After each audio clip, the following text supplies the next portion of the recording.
எல்லாருக்கும் வணக்கம். ஒருத்தரோட பேனாவுக்கு ஒரு முழு மொழியோட சரித்திரத்தையே தாங்கி பிடிக்கிற சக்தி இருக்குமா?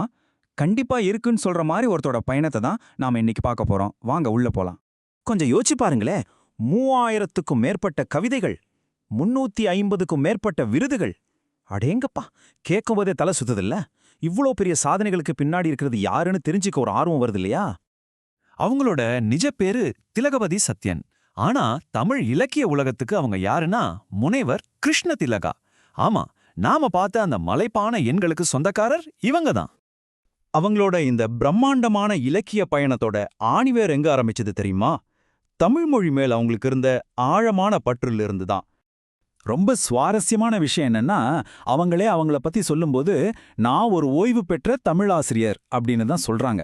பாருங்க, அந்த ஒரு வரியில இருக்கிற பெருமிதம் தான் அவரோட எழுத்துக்களுக்கு அசைக்க முடியாத அஸ்திவாரமா இருந்திருக்கு.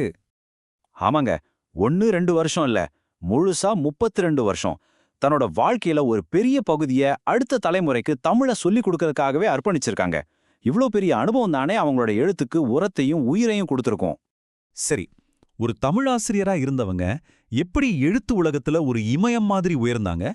வாங்க, அவங்களோட படைப்புகளோட அந்த பிரம்மாண்டத்தையே ஒரு எட்டு பார்த்துட்டு வரலாம். 3000த்துக்கும் அதிகமான கவிதைகள் சும்மா சொல்றதுக்கு வேணா ஈஸியா இருக்கலாம். ஆனா இது நம்பவே முடியாத ஒரு எண்ணிக்கை. இதுல முக்கியமான விஷயம் என்னன்னா, அவங்க இன்னைக்கும் எழுதிட்டு தான் இருக்காங்க. அவங்களோட படைப்பு ஊத்து இன்னும் வத்தவே இல்ல. அவங்களோட எண்ணங்கள் வெறும் கவிதைகளோட மட்டும் நின்னுடல. அதெல்லாம் அச்சு வடிவம் எடுத்து ஏகப்பட்ட புத்தகங்களா நம்ம கைக்கு வந்து சேர்ந்திருக்கு. சரி, அந்த புத்தக உலகத்துக்குள்ள ஒரு விசிட் அடிப்போமா?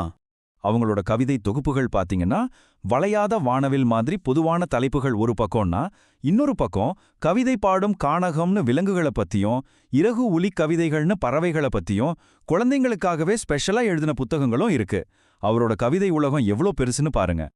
கவிதைகள் மட்டும் அல்ல, கட்டுரை நூல்கள்னு தன்னோட முத்திரைய பதிச்சிருக்காங்க. குறிப்பா சொன்னோன்னா, நமது வரலாறை நமது அடையாளம் மாதிரியான புத்தகங்கள்லாம் வெறும் படைப்பா மட்டும் தெரியல, நம்ம தமிழ் வரலாற்றையும் பண்பாட்டையும் பாதுகாக்கிற ஒரு பெரிய முயற்சியாவே தெரியுது. இவ்ளோ சிறப்பான படைப்புகளுக்கு அங்கீகாரம் கிடைக்காம போகுமா? கண்டிப்பா இல்ல. அடுத்து, அவரோட கிரீடத்தை அலங்கரிக்கிற அந்த விருதுகளை பத்தி பார்க்கலாம் வாங்க. 350க்கும் மேல விருதுகள். யோசிச்சு பாருங்க, இந்த எண்ணிக்கை தமிழ் இலக்கியத்துக்கு அவங்க செஞ்ச பங்களிப்புக்கு நம்ம சமூகம் கொடுத்த ஒரு மிகப்பெரிய மரியாதையோட சாட்சி. வெறும் நல்லாசிரியர் விருது, பாவலர், கவிமணிங்கிறதோட இது நிக்கல. தமிழ் மாமணி, பாரதியார் விருது, திருவள்ளுவர் விருதுன்னு ரொம்ப ரொம்ப பெரிய உயரிய அங்கீகாரங்கள் கூட அவங்கள தேடி வந்திருக்கு. இதுவே அவரோட இலக்கிய தரம் என்னங்கிறத நமக்கு ரொம்ப தெளிவா காட்டிடுது. சரி, இத்தனை கவிதைகள், இத்தனை புத்தகங்கள், இத்தனை விருதுகள், இது எல்லாம் தாண்டி முனைவர் கிருஷ்ண திலகாவோட உண்மையான அடையாளம் என்ன? வாங்க, அதையும் கொஞ்சம் ஆழமா பார்க்கலாம். இது அவங்க எழுதின ஒரு புத்தகத்தோட தலைப்பு மட்டும் இல்ல. சொல்லப்போனா, அவரோட முழு படைப்புலகத்தோட நோக்கமே இதுதான் சொல்லலாம். ஆமா, இலக்கியம் மூலமா நம்மளோட வரலாற்றையும், அதன் மூலமா நம்ம அடையாளத்தையும் அடுத்த தலைமுறைக்கு கொண்டு போய் சேர்க்கறது தான் அவங்களோட முக்கியமான வேலையா இருந்திருக்கு. அப்ப பாருங்க, ஒரு ஆசிரியை தன்னோட பேனா முனையால ஒரு முழு சமூகத்தோட கதைய, வரலாற்ற, அடையாளத்தையே அழியாம பாதுகாத்திருக்கிறாங்க.